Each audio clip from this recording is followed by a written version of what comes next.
Has it ever happened to you that you were standing in front of the InPost locker, totally paralyzed because you had a bunch of stuff and you just feel confused because you don't know what package goes with what QR code?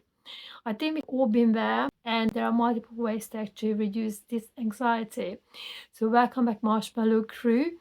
Good to see you again. So today we're going to be covering what we're going to be doing, what we should be doing before we even go to the InPost locker to reduce the whole thing, the anxiety and the uneasiness of making a mistake and sending the wrong item to the wrong buyer. So first of all, we're gonna be thinking about, before we even leave the house, how to get a little bit more organized, because we all know when we are at the main post locker and there is a massive queue behind us, it puts me a little bit, I get a little bit anxious because I know that I try to speed up and be as quick as I can, but if I got 10 parcels to send, this could cause a little bit of anxiety. So when we are at home, as I said, before we even start thinking about going to the locker, so get the stuff ready. And I tend to use mailing bags and they all look the same. Obviously, it doesn't have the situation. So if you can use different kind of packaging that kind of would make you recognize what you got in the parcel, but do not rely on your memory when you're at the InPost locker, because under pressure, it's very easy to make a mistake.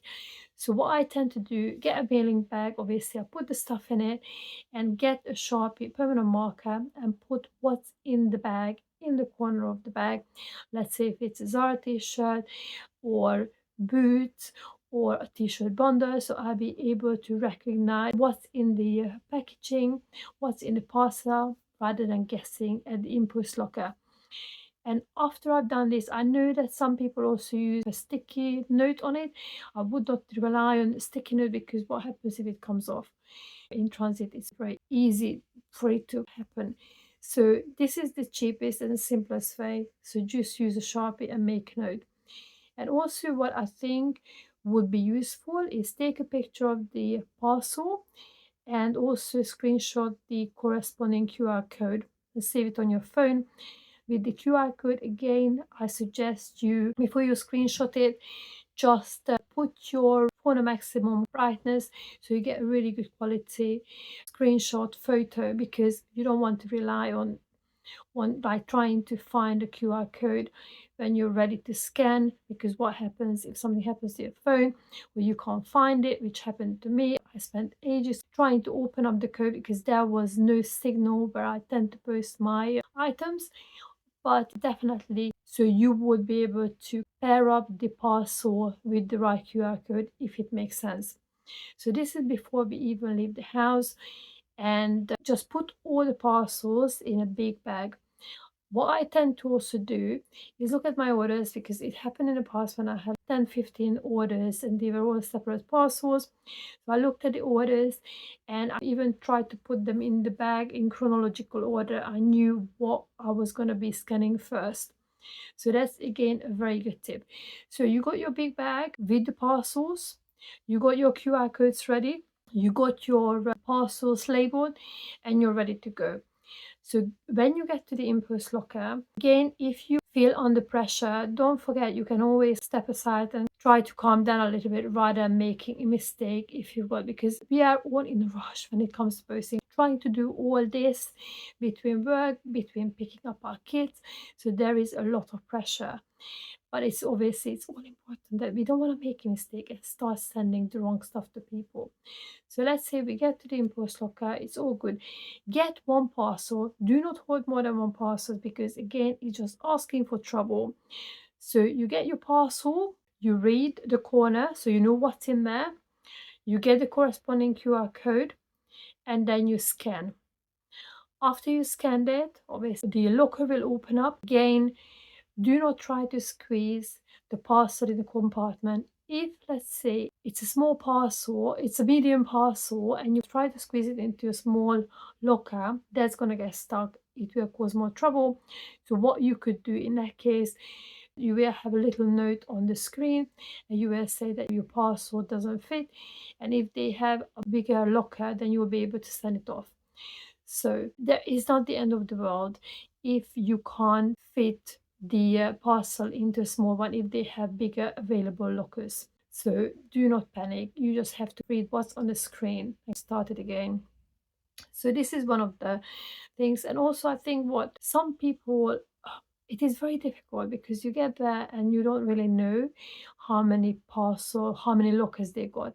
So if it happens to you that, let's say you put your items in a locker but you still got 5 or 6 and you don't know how to lockers and nowhere to put it, then you would really have two choices.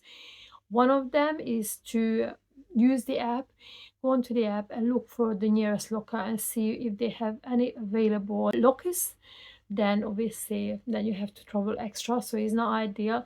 Or you can just put the parcel aside and try it another time. So but you may get lucky, because I know it happened to me in the past. The parcel was small and they didn't have small lockers, but I managed to put it into the medium locker. So that's it.